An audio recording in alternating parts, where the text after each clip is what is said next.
Oh my god, he's getting closer. Male.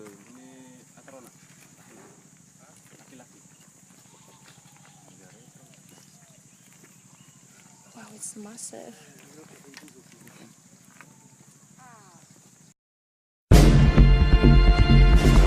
At remote outposts on the other side of the world, something has been on the attack. They can just rip your arm off. Leaving behind bizarre reptilian prints and reports of something huge. Somewhere between 20 and possibly 30 feet in length. Could dragons of myth and legend really exist? I ran from my house and I saw the boy was laying on the ground, hurt and screaming. Or are they known animals that are growing to monster sizes? Could the habitat here support a large reptile like that? Absolutely. Or prehistoric predators that have somehow gone undetected until now? It was a 3,000-pound killing machine. And could a real creature be responsible for one of history's greatest myths? Monster Quest goes in search of a living legend. Witnesses around the world report seeing monsters. Are they real or imaginary? Science searches for answers on Monster Quest.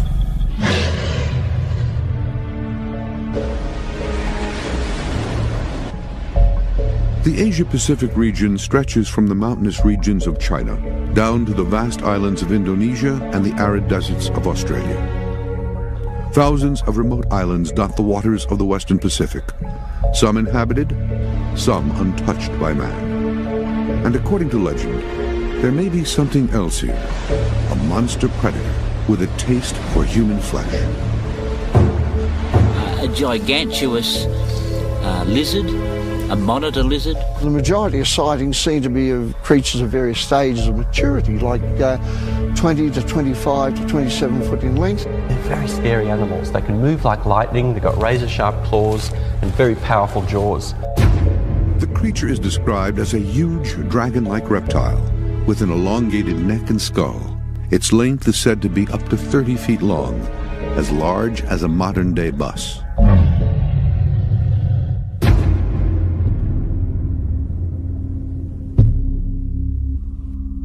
Astounding evidence of these creatures may lie in Aboriginal cave paintings found across Australia, from Panoramidi in the south to Kimberley in the north. The paintings, such as this one, depict a creature larger than a human, while others, such as this one, are tied to stories of large reptiles that brought with them fire and destruction. Precise dating is difficult, but experts say most of the paintings are recent, less than 10,000 years old. While this stands as proof that the Aborigines had encountered terrifying reptiles for centuries, could this also be the first documented evidence of a monster lizard living until recent times?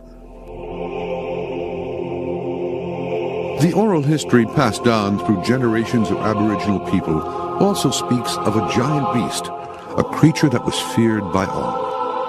When you look at the translation, it actually says big bad goanna, and goanna is our name for a monitor lizard over here. Peter Hancock is a journalist and author on Aboriginal culture. His interviews with native descendants indicates that encounters with the creature may have been common. Well, it must have been horrific. I mean, they hadn't got walls or anything like that, so you'd have had to just keep guard all the time. These stories, it seems, are founded in fact. When I looked into the details of it, it was pretty obvious it was about Megalania. Megalania prisca, meaning the ancient giant butcher. As a member of the monitor lizard family, fossil evidence found in Australia suggests this giant roamed the Earth during the Pleistocene era, almost 2 million years ago. Modern-day monitor lizards range in size from 6 inches to 10 feet and are found throughout the equatorial ranges of Africa, Asia, and Australia. Fossil remains indicate that Megalania may have survived until a mere 40,000 years ago, avoiding extinction longer than most of its contemporaries. But if 10,000-year-old cave drawings show Megalania, that theory may have to be rewritten. It was clearly the top-of-the-line predator in the ancient Australian ecosystem. John Long is the head of sciences at the Melbourne Museum, home of a life-size skeletal replica of Megalania. Well, this is the skeleton of Megalania, which was the largest terrestrial reptile to walk the face of Australia for the last 60 million years. It was about 7 metres long, we estimate, maybe weighing up to a tonne. But are stories of the Megalania confined to the pages of early history? This man says no. It's rare, it's seldom seen, it lives in the most remote country. Rex Gilroy is an author and cryptozoologist. He describes a frightening account of a huge reptile, estimated to be 30 feet in length, that terrorized the Australian village of Euroa, Victoria, in 1890. It was raiding farms, eating livestock for weeks. It instituted this reign of terror, as I say, going from farm to farm, being seen, killing the odd cow or something. A search party was formed to hunt down the beast and kill it. Armed with guns and accompanied by dogs, they eventually chased the beast back into the surrounding bush. And, according to Gilroy, encounters with the giant lizards continue to this day. 1,400 miles from Euroa is Alice Springs, located in Australia's Northern Territory.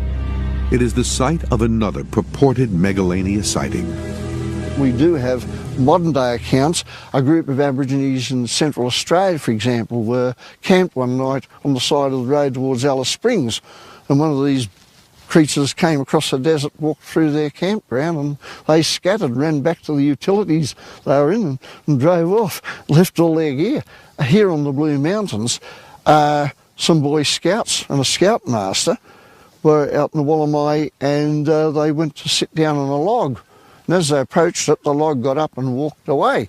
And the log was about 22 feet in length.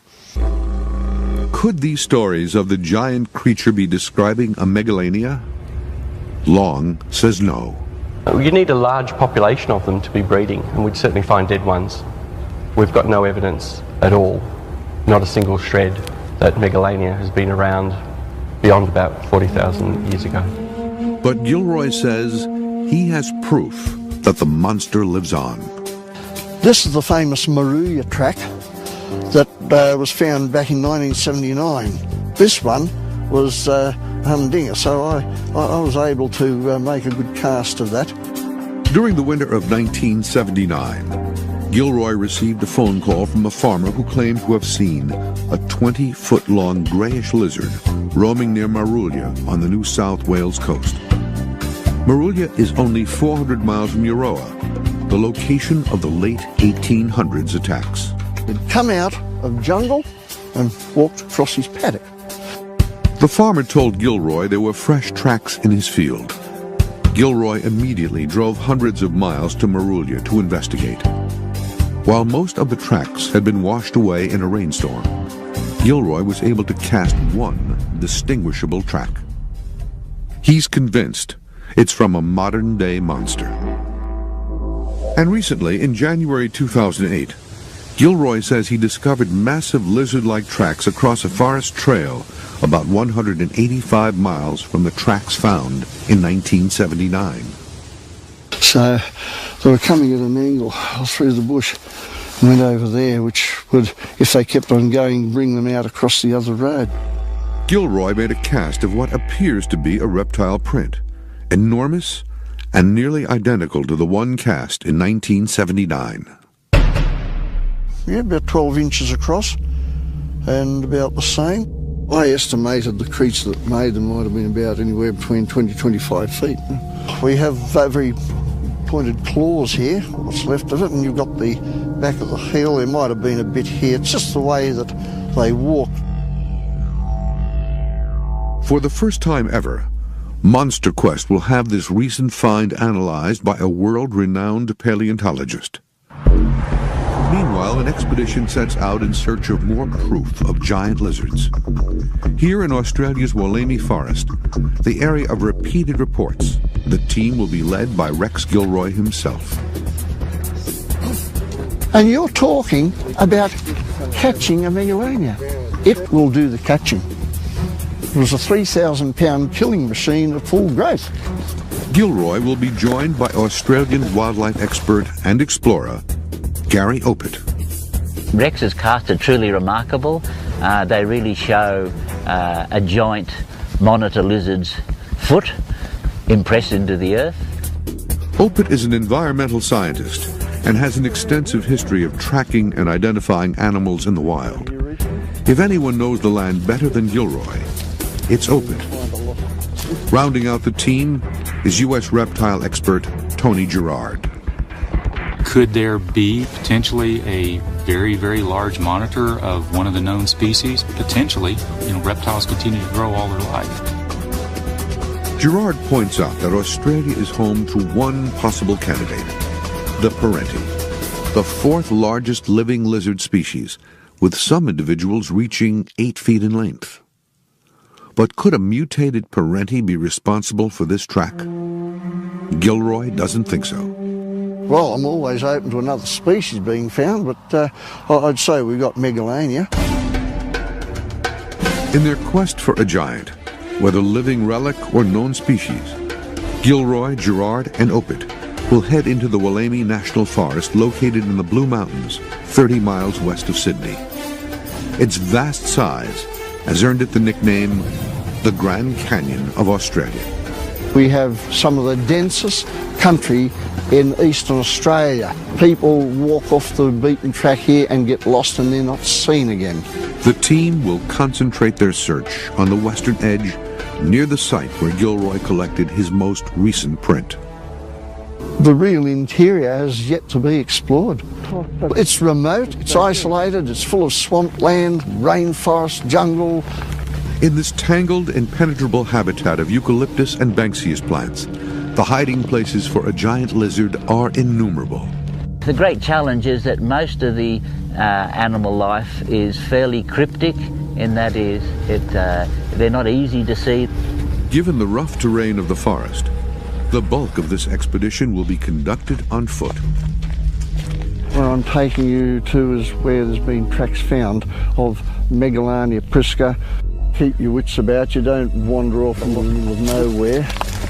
Gilroy never ventures into the wild without essential tracking gear. We bring plaster of Paris and water, at least enough for 1 or 2 tracks of something. Opit and Gerard will also carry cameras in case they spot anything unusual. It would be a wonderful thing if we are able to actually get evidence for the existence of this species. Oh, this one will go around and eventually goes down the bottom of the valley into the mining area. But you do come to a spot where there's just in from the road's a 200-foot high volcanic plug that's not on the record. Then, a positive sign. There is something here the creature would need. Food. And you can see the kangaroo footprint. It's only a small one, a young one, because there's also swamp wallabies here as well.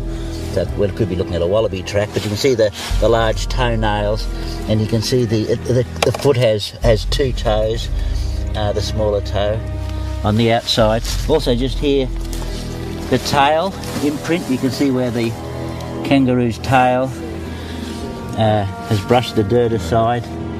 If Megalania does exist, it would certainly be the forest's apex predator. It would be an ambush predator, and it would spend its time conserving energy, waiting beside game trails and waiting for kangaroos or wombats to come down those trails. There's abundant enough food stores here, especially for a reptile which doesn't have to eat on the same regular basis that a mammal does. While food sustains an individual, reproduction sustains a population. And new discoveries indicate that large reptiles may have a startling ability never thought possible. He was produced without the genetic input of a father. Today, as sightings of strange dragon-like creatures continue in the Asia-Pacific region, history reminds us that dragon legends are age-old. Images of fire-breathing, winged, serpent-like beasts are chronicled in cultures throughout the world. In European culture, dragons are depicted as demonic, evil creatures, while Chinese pottery and carvings represent them as more benevolent beings. While science tells us that dragons never existed, several theories abound as to the origin of these legends. One suggestion is that they are a culmination of three animals humans fear the most: serpents, large cats, found in the Middle Ages. But equally as terrifying as monsters of myth, some believe a real animal has survived beyond the prehistoric past, escaped extinction, and still walks the earth. The difference is that Megalania could have lived in swamps, could have got away. You know, it was a different animal altogether. It was a scavenger. Historian Peter Hancock says Aboriginal elders tell stories of a giant lizard swimming into the ocean and fighting with one of the sea's most ferocious animals. Somehow or other he gets on the wrong side of the great white shark, and the great white shark attacks him and they have a fight, and Megalania drags himself ashore. But these are still bright, vibrant stories from something that supposedly was the last big carnivore and predator that they ever had to deal with thousands of years ago. And you'd think the memories would fade, but they haven't. And the impression being that they were around until quite recently. Rex Gilroy is convinced they still are. Definitely. I've got the cast tracks.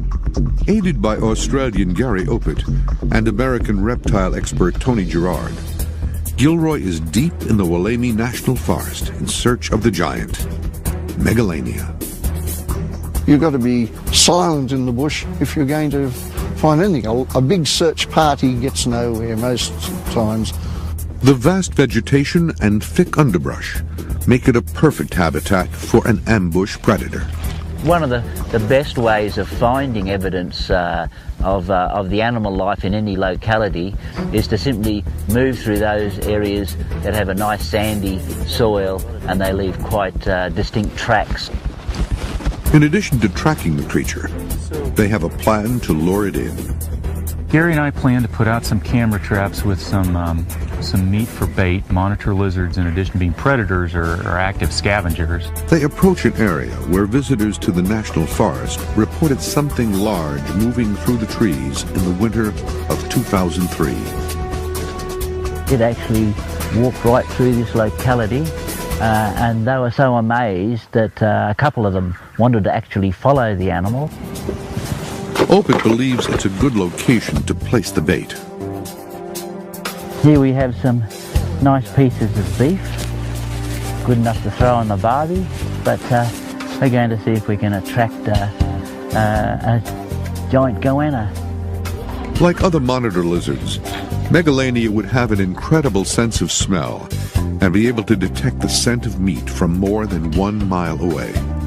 We'd like to set them up where maybe a little bit high where the wind is going to carry the smell of our bait, because a monitor can pick up on carrion type smell from quite a ways away. Cameras will be positioned to record images of anything that attempts to take the bait. How does that look, Gary, height-wise? Yeah, that looks great. All right. That looks good.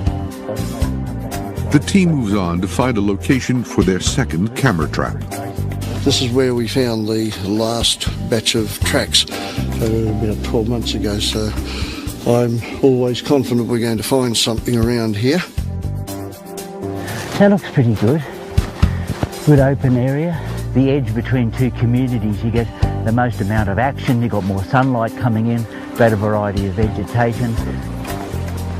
And we'll put in a couple of baits here, so we can have one about that high, and then one a bit lower. With the cameras in place, the team heads back into the forest to continue the search for tracks and other signs.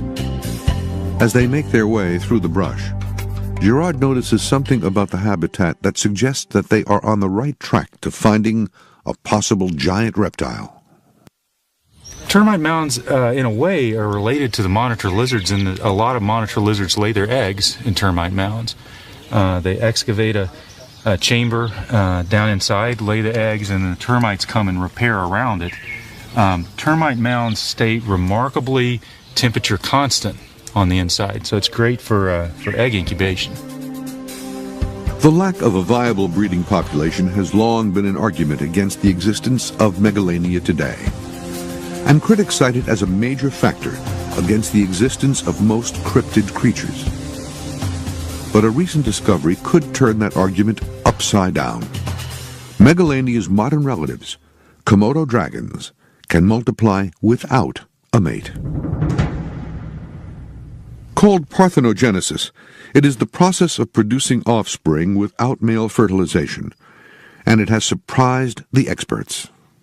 There are a handful of reptiles out there that do reproduce parthenogenically. It came as a big shock, I think, to most people that Komodos were capable of doing it. Nate Nelson is the head zookeeper for Sedgwick County Zoo in Wichita, Kansas. The zoo's newest Komodo dragon was hatched parthenogenically. He's a parthenogenic offspring. He was produced without the genetic input of a father. That means the female lays eggs which then develop normally without fertilization from a male. Nelson says the females can lay up to 20 or more eggs. Of those, not all are fertile. And of course, only the fertile ones hatch. There is reason to believe that dragons at other zoos are reproducing parthenogenically. We're just not keeping the eggs. The zoo recently incubated some of the eggs and produced these two hatchlings. At this size right now, this dragon is really fast, really agile, and that's an adaptation for getting up in trees and away from the predatory big adults, and they'll live up in the tree for up to a year. But does this mean Megalania could maintain a population through parthenogenesis? Nelson points out a problem with that theory. It would be impossible to get a female, because you cannot get the chromosome combination that makes a female. So reproduction without a male is possible, but only for a generation at a time.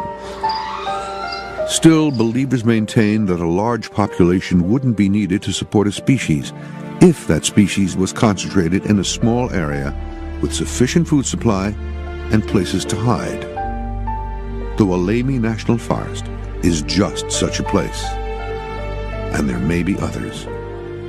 If history supports the possibility of monster lizards in Australia, could other nearby lands with populations of large reptiles also harbor giants?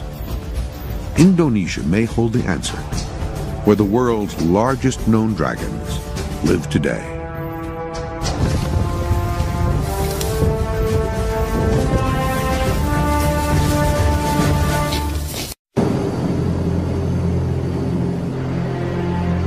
Indonesia, a cluster of 17,508 islands in Southeast Asia, of which only about 6,000 are populated. Of those, 5 are home to a known living relative to Megalania, the deadly Komodo dragon. They're a top-line predator. There's nothing bigger or badder. Trooper Walsh is a retired biologist from the Smithsonian National Zoo. He has spent his life researching the Komodo dragon. Really, the worst thing about a Komodo dragon bite is whenever they bite, it's probably going to come off. You know, so if you're bitten on the arm, they can just rip your arm off. Unknown to the Western world until 1910, and named dragons because of their semblance to the creatures of legend, these carnivorous reptiles are the largest known lizard alive today. Komodo dragons were first identified by Lieutenant van Stein van Hunsbroek, a member of the occupying Dutch colonials. Rumors of a creature over 20 feet long spurred van Hunsbroek's curiosity. Komodo dragons, males are larger than females, but a large male might be 9.5 feet long and weigh upwards of 200. A fat one would be 250 pounds. The largest Komodo dragon on record measured 10 feet long and weighed 365 pounds, 1/3 the size of Megalania. There was probably a common ancestor to both of those lizards, Megalania and Komodo dragons, that may have been around when they were dinosaurs. But could Komodo dragons grow to the size of Megalania? It seems that these animals mutate quickly. So, for instance, it might only take 2 or 3 generations for them to get larger. The prospect of a Komodo dragon the size of Megalania is a fearsome one.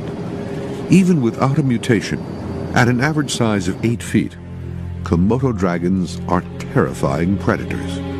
They're both aggressive predators, meaning they'll go out and search for food, but then they're also ambush predators. These animals will feed on anything, again, including their own kind, and animals as large as water buffalo, deer, wild pigs, snakes. Among the hunted are human beings.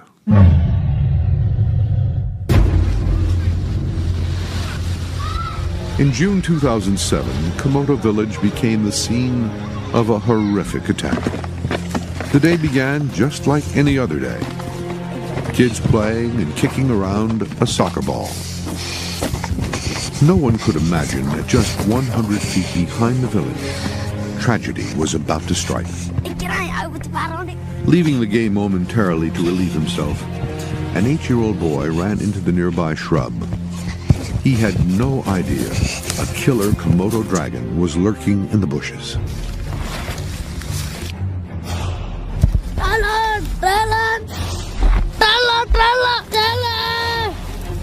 The dragon knocked over the young boy and began to attack him.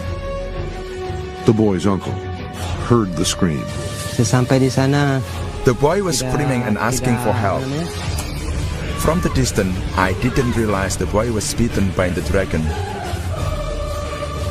Then when I got closer, I saw the dragon biting the boy. The uncle quickly picked up a handful of rocks and started throwing them at the dragon. I wasn't scared. I was just concerned about the boy and his safety. After repeatedly hitting the dragon with stones, the uncle eventually chased it off. After I threw a few stones and the dragon left, I picked up the boy and took him to the nurse. I carried the boy to the nearest place like a hospital, but before I arrived, the boy had already passed away. And dangerous attacks continued. In June of 2008, a Swedish diver marooned on the island of Rincha faced off against a Komodo dragon. Komodo dragons like this one can kill buffalo and deer with their strong jaws. The dragon the divers encountered seemed hungry. Wetsuit in its mouth. So Kath, the other lady, got a stick, and this is a Komodo dragon. Kath was fighting it off with a stick. Me and Helena were throwing boulders at it. Encountering Van Hensbroek's rumored 20-foot beast would mean certain death. Monster Quest has mobilized a team of researchers to search the island of Rincha to find a giant Komodo dragon. Jerry Imancha and Ahmed Arifiendi are researchers for the Komodo Survival Program. They have been working with Komodo dragons for 7 years. Together with a team of park rangers, they will travel by boat 3 hours to Rincha Island, which is located in eastern Indonesia. We need a lot of people and a lot of gears, because we will stay maybe for weeks, or maybe sometimes we can take 2 months in the field, so we need a lot of gear. The team's first concern as they set foot on shore is with their own safety. Because sometimes Komodo dragons come to take us. In case Komodo dragons take us, so we can hold the animal like this to chase the dragon away. The wide open savanna on Rincha makes it fairly easy to see Komodo dragons in the distance. Within minutes, Ahmed spots several underneath the ranger post. I saw big males underneath the ranger post. It's quite big. I think it's males, adult males. Rangers live on the island year-round. To protect themselves from unwanted visitors at night, the houses are raised up. During the hot summer months, Komodo dragons are often found under the houses in the shade. Maybe the dragon smells food from the ranger station, so they came here quite a lot, and they get used to see humans, so they're not really afraid of humans. There are several of the creatures lurking in the village. The cool morning air means the animals are sleeping, which allows the researchers to brave close proximity. But when it's active, by 9 o'clock they become active, I can get this close to the animals. It's a hopeful sign. We'll find the bigger one, the biggest one if we can find. They begin their search past the ranger stations in the forested area of the island. As the sun rises higher in the sky, the temperature rises. Then a possible food source. Ahmed believes where there's food, there are Komodo dragons. There's a big old buffalo. I think it's old enough, then maybe he will become a food for the dragons. But you know, one buffalo can feed about 10 dragons. It could take as little as one average-sized Komodo dragon to bring down a 1-ton buffalo. Its attack pattern would be as swift as it is brutal, as Trooper Walsh explains. And all they need to do is bite the rear tendon of a foot, and it'll cut the tendon, the animal will eventually go down, it'll bleed. And if the animal doesn't bleed to death, their toxic saliva will finish the job. Komodo saliva is filled with over 50 strains of deadly bacteria. Their bite infects their prey and causes sepsis. And it's been found that they have quite a few very intense, very virulent bacteria, which would cause an animal to not only have blood loss in a bite, but to get a really bad infection very quickly.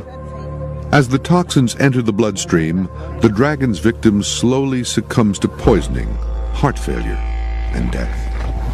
As the day nears its end, the team comes up with a plan. Yeah, maybe we can try to hang the bait near the camp to attract the dragons.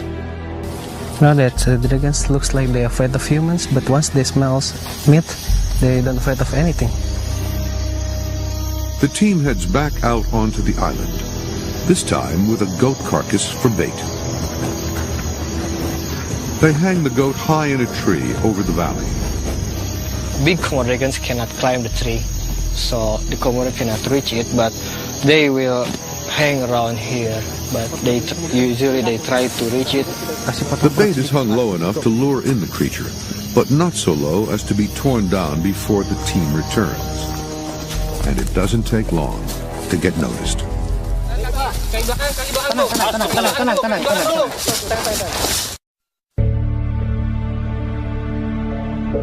Monster Quest has traveled Indonesia in search of a monster-sized Komodo dragon. Day 1 of the expedition revealed only average-sized Komodo dragons. To lure in a monster, the team hung the carcass of a large goat in a tree. The following morning brings news. The bait has worked.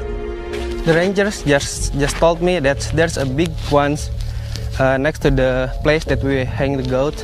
So there's, it looks like all the big males just smells the meat, and they just come from all over the place to hunt the meat. There are several large and deadly males in the group, but from a distance it is impossible to distinguish exact length. The only way to find out is to capture one. This is a plan that we will attract the dragons come to us, and someone will hold the noose and will noose the dragons, and the rest of us will grab the tails to secure the tails, because the tails can whip us and it's quite dangerous.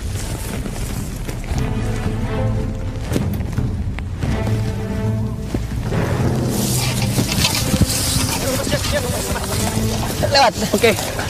Baik kepala. Oke. Oke, aman. Oke. Hati-hati kepala. Tangan. Saya pegang ekor. Siapa ikat? Bisa kasih. Jalankan mundur. So the first thing, we have to tape the mouth to secure the jaws. Securing the jaws is essential if the team is to avoid becoming the creature's next victim. The dragon's length is 2.2 meters. I think the dragon is big enough, but it's not the biggest one. At just over 7 feet, it is relatively small for a Komodo dragon. But the team is being stalked by something even larger. But there's another big one coming, so we have to we have to release the animals. 1, 2, 3. The largest dragon they have seen this day comes toward the group. Jack, ini bosnya. Jar, kayak orang langsung narikin aja. Sebentar, Bay. Tamu lagi. Hah? Aduh, ada tamu. Tarik, oke. Putar terus. Oke, tahan. Kaki belakang. Tenang.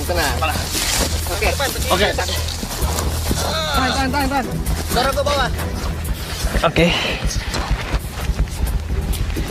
It's quite strong animal. We almost messed up. But yeah, at the end we can handle this animal. Everybody okay? It's 273 centimeters, so it's about 2.7 meters at least. Wow, it's quite big. 2.9 in Rinca, so I think it's probably almost the biggest one in Rinca. Over 9 feet long and weighing more than 160 pounds. But could these islands hide an even bigger one? The island of Komodo contains an even larger population of Komodo dragons. But due to the dense vegetation, they have more places to hide and are more dangerous to pursue. The team agrees, if there is a monster Komodo dragon, this is the most likely habitat and the best place to search.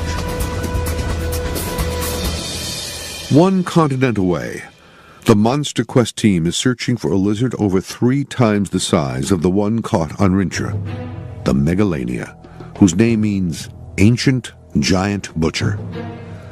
Australia's Wollemi National Forest is the hotbed of sightings and the location of recent tracks of a possible monster lizard. The research team is preparing to head out into the night to continue their search for Megalania. We've been out in the day, and a lot of the Australian animals are nocturnal, so we're going to see what we can turn up here at night. The team will search near where they've placed both camera traps, exploring with night vision lights. We've got 3 red LED lights here. They're red for looking for animals at night because most mammals, anyway, can't see red light.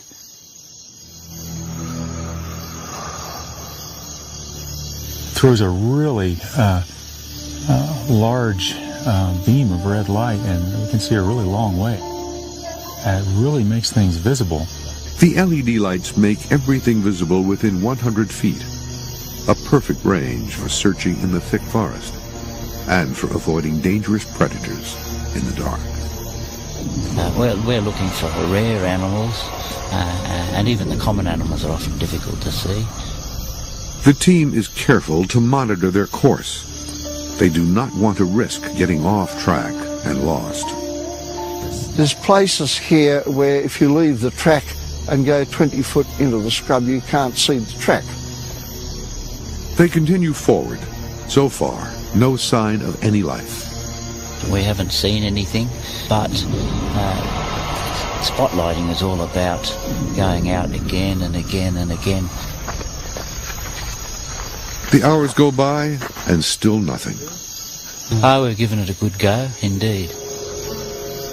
They decide to break for the night and come back in the morning.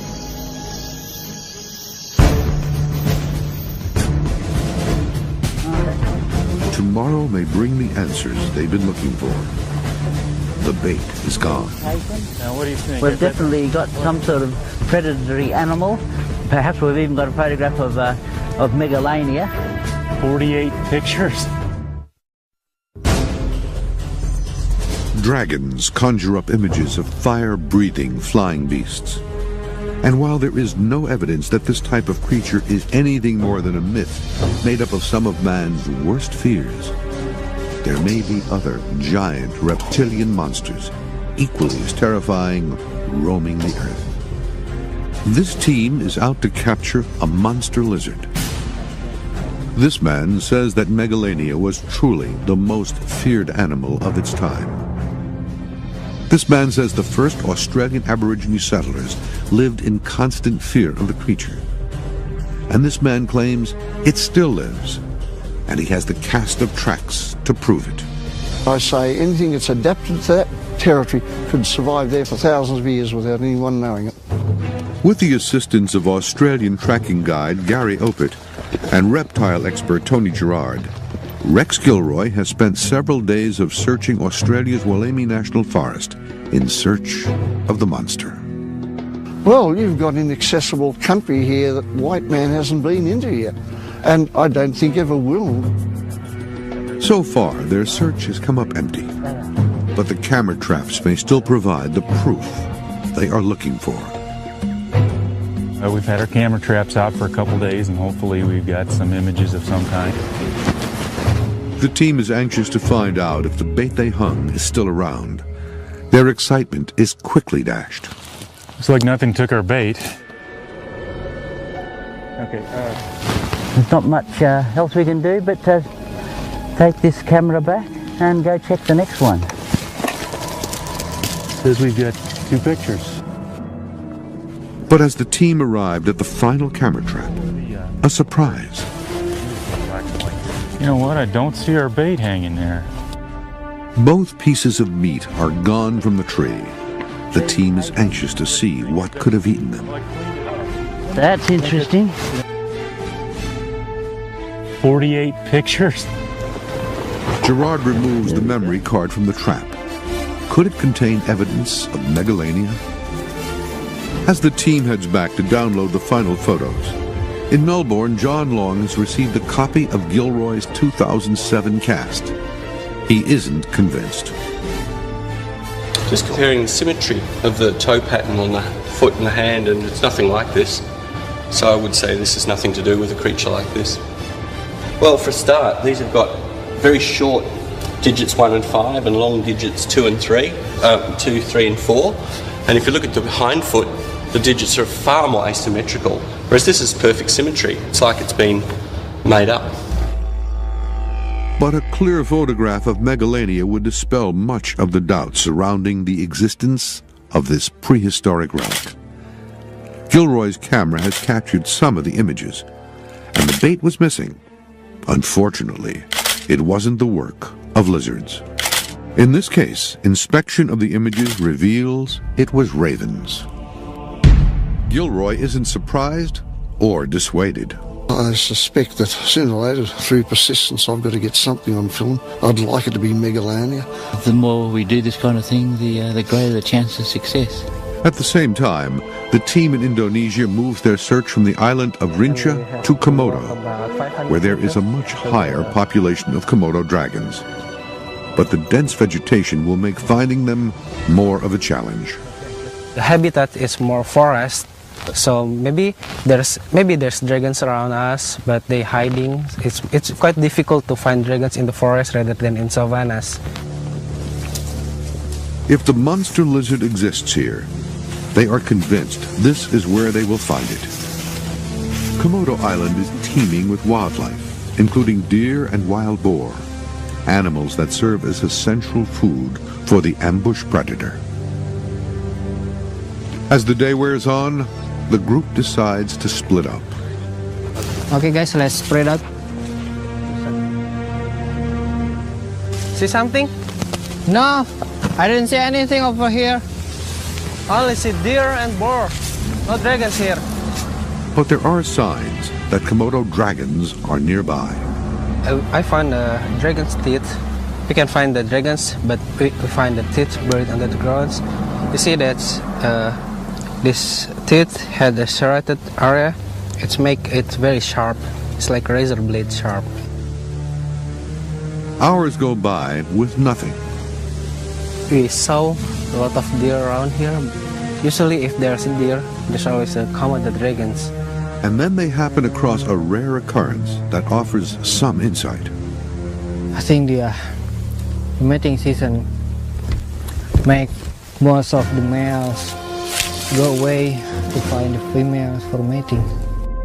The expedition draws to a close, but the team believes a giant may still be out there. The most fascinating about dragons is the size of the animals. The Komodo is the biggest. Or are they? Komodo dragons themselves were an unknown animal only a century ago. What else could lurk in the most remote reaches of the planet, still undiscovered? There's a lot of inaccessible country up there, and I say anything could live out there and you wouldn't know it. You'd hide an army of dinosaurs there if you wanted to. The chase goes on.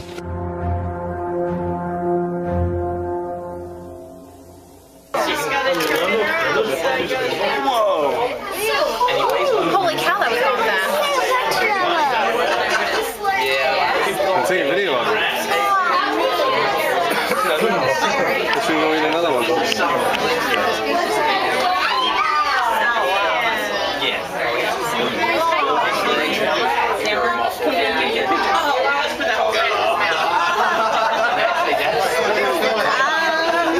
Don't shake me. I am taking a picture of him, Trev. Don't shake me, buddy. Just trying to figure out where the next one is.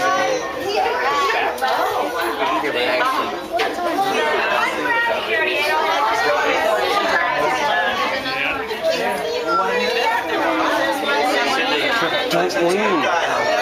Just hold still. I don't know. Oh, here he comes. He's smelling it.